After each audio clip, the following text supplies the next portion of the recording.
Despite being separated by a mere 14 kilometers, Europe and Africa have never been connected by a bridge.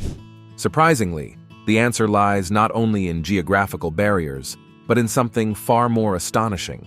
In this video, we will understand why the dream of a physical connection between these continents remains an elusive fantasy. So stick around for some shocking factors that make this project seem impossible ever after. Ages ago, the Mediterranean Sea was boxed in. No way in or out at either end. Then, through some severe geological changes, the sea shrunk in the east, making room for the Black and Caspian Seas, and voila. Suddenly, a 14.4-kilometer wide strait opened up between Europe and Africa. The Strait of Gibraltar, known for its narrowest point of about 8 miles, represents a meeting point between the Mediterranean Sea and the Atlantic Ocean. This critical strategic channel serves as a vital route for over 100,000 ships carrying goods, cargo, and even fossil fuels annually. It is a crucial artery for trade between continents. The point is so narrow that even on a clear day, people from Spain and Morocco could peek at each other's coasts. With nearly 90 million people living in this neighborhood, connecting Europe and Africa would be a no-brainer. It could serve as a way to connect Europe's 447 million people to Africa's 1.4 billion people. It can dramatically improve commercial interactions, open new avenues for cultural interaction, and kickstart economic development in these areas. But surprisingly, no one's jumping to make it happen. Why? Even though the concept seems helpful, it has been hard to make it happen because of many issues. Can it be something about investment? Or construction? Or something we can't even think of? At first, the idea of a bridge seemed like a simple engineering feat. A 14.4-kilometer stretch connecting 2 countries made sense. Still, comparing it to other bridges, like the newly opened Crimean Peninsula Bridge or China's immense structures, might be unfair. The real problem isn't just a lack of technical skills or money. The complicated details lie below the surface. The idea for this bridge isn't new. It was first thought of in the 1800s. There was even talk of building a wall to block the Strait of Gibraltar completely. It was a big idea that luckily couldn't be done because there weren't enough resources. One of the main problems was the huge amount of money that needed to be spent. Estimates go up into the billions of dollars, which makes it hard to decide how to pay for it. It's unclear whether the Spanish and Moroccan governments should share this financial burden or look for outside sources of support. In 1979, the governments of Morocco and Spain played around with the idea. There was a lot of hope until technology problems in Europe messed up the plans. Where was the real trouble? The strait goes down to unimaginable depths, where the space between the rocks gets smaller. On top of that, the complex electrical currents make it hard for engineers and hydraulic experts to figure out how sturdy the structure is. But why don't they use the biggest submarines to overcome all these issues? The strait provides unique problems from an engineering perspective. Although outstanding structures like the Danyang-Kunshan Grand Bridge demonstrate human creativity, innovative solutions are needed to balance these competing priorities to maintain seismic stability while accommodating the needs of large ships. Now, even if experts could figure out how to get around the problem, they would still have to build underwater support pillars almost 300 meters tall. With a height of 122 meters, the tallest support beams ever built are nothing compared to this. Building such a massive structure is possible, but it's tough to do in real life.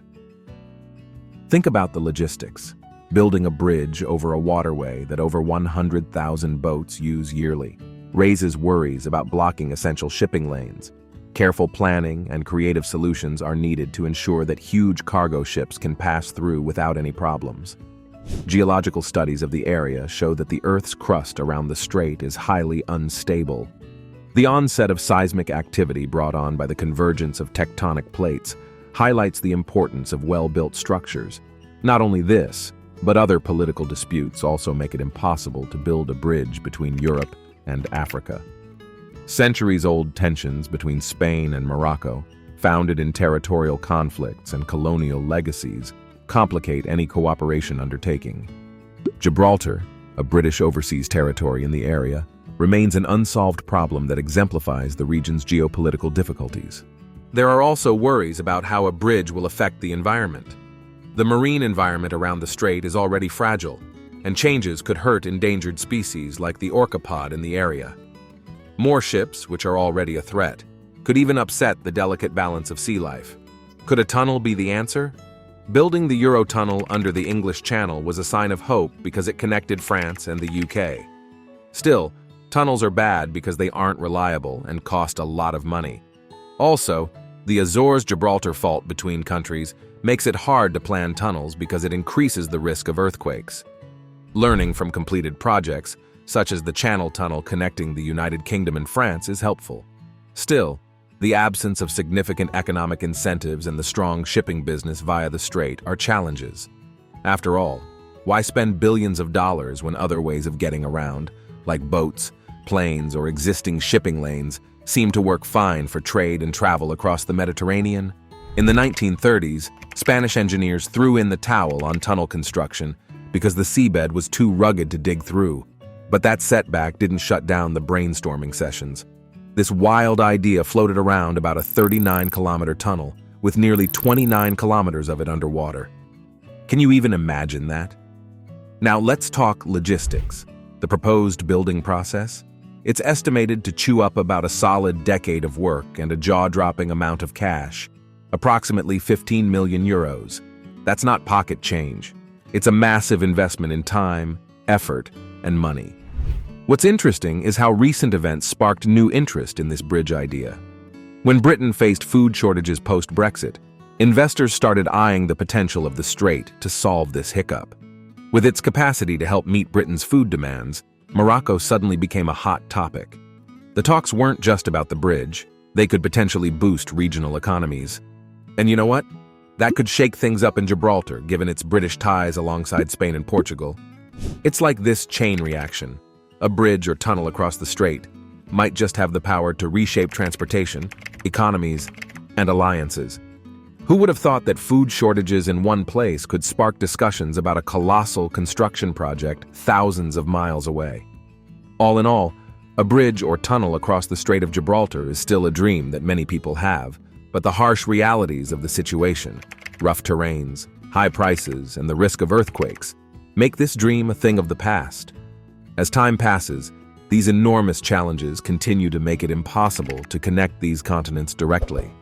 Still, the steadfast human spirit keeps the tiny but bright flame of possibility living for future generations.